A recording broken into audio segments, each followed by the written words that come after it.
Fausto, vabbè, poi...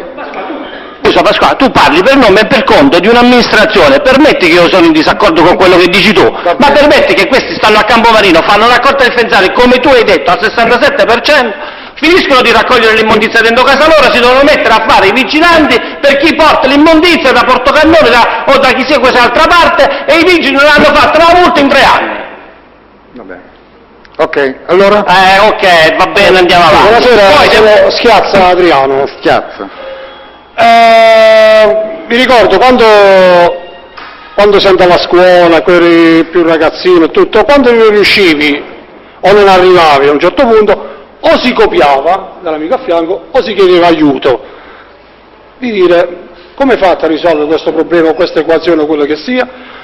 Il comune di Campomarino, che non è un comune chissà come a livelli di Rimini, Riccione, altri, si è chiesto mai come fanno gli altri sobre il problema della indifferenziata e via dicendo, oppure è talmente orgoglioso da non chiedere e dire no, noi abbiamo la nostra forza, la nostra potenza e andiamo avanti così. Cioè io questo voglio... Cioè gli altri come fanno? Come vuoi che ti dica come fanno Fausto? Chi è che sta Oppure vai, non parliamo di altro, cioè vicino, cioè realtà vicine.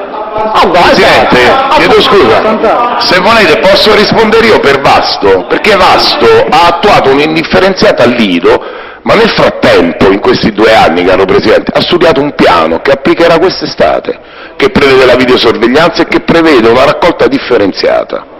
Prego.